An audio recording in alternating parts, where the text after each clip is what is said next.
So as podcasters, we want to be sure that we're, again, utilizing all of the content that we're creating in the right way. So what are some strong SEO practices that podcasters should focus on? Yeah, so there are a few within the platform, and then I have a few for outside of the platform if you're willing to put some extra work into it. So within the platform, and I say that because podcasting is a lot of work in itself, and so to add more to that can seem a bit daunting, and you might not have that, and so maybe that's something for farther down the road. But starting out, the first thing you can do is keyword research, and keyword research is really just understanding what your audience looks for. So in your case, you would want to focus on something like how to start a podcast, because that's what you do. You teach people that stuff. So that would be a really important thing for you to understand how people search for that, because they might search it in the way that I just said, or they might search podcast for business owners, or, you know, something that gives them a little bit more information or a different kind of information. Maybe it's more specific than how to start a podcast. Maybe it's how to start a podcast for beginners. Maybe it's how to start a podcast for a type of business. Maybe it's, you know, it can be a number of things. So for you, it's really important as a podcaster to understand how people are looking for what you're offering.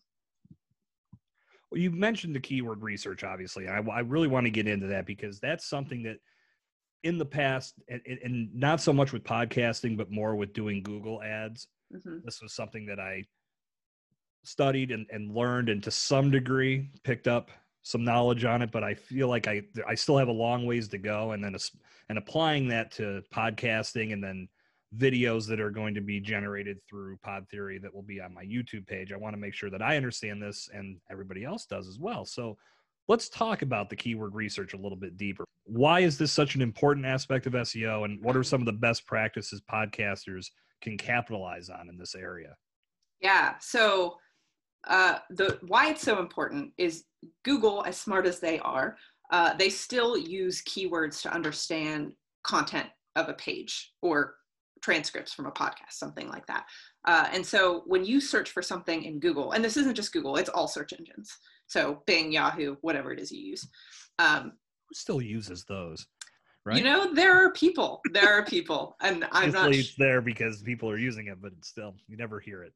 Yeah, you don't hear about it very much, but those are baskets that I'd put my eggs into for sure, especially with Google's recent privacy issues. But we won't get into all of that. It's a podcast for another day. Yes, for sure.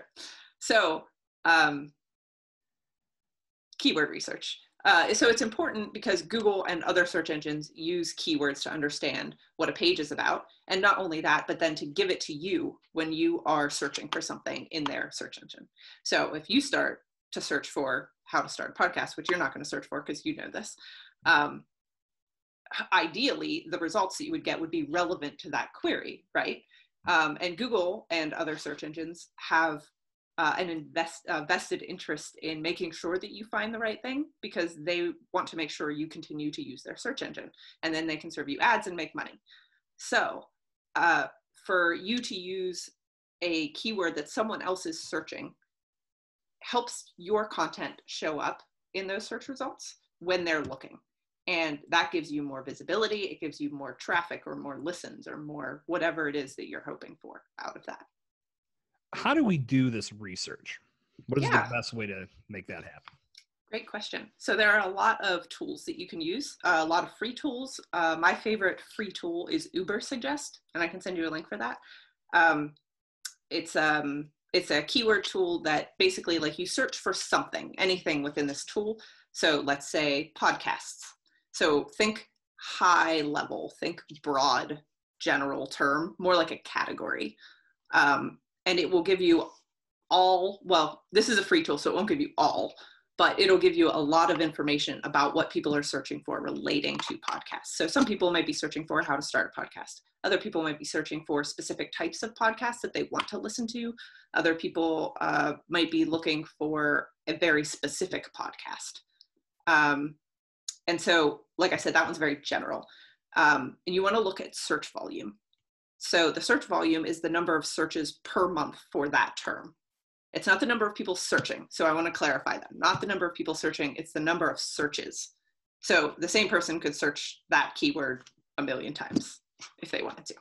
And it's just an average number. It's not a very specific number. So just remember that when you're searching. So you want something, so the main things that you want to look for, you want to make sure that the keyword you choose is relevant to your podcast or your episode or both, depending on where you're putting this keyword.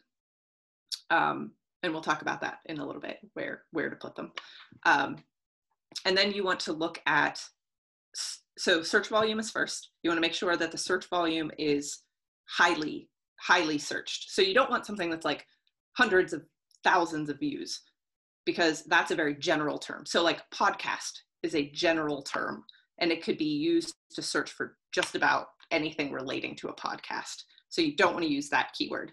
But something like how to start a podcast, as we've used multiple times now, we'll just keep with the trend, that might have, I don't know, maybe 1,000 searches a month or 2,000. I don't know. So you want to look for a high search volume, but nothing that's too general, because if it's too general, then you have so much competition. So many people are trying to rank for that type of category that you'll get lost in the mix, unless you have like a prolific podcast, which is probably unlikely for most people.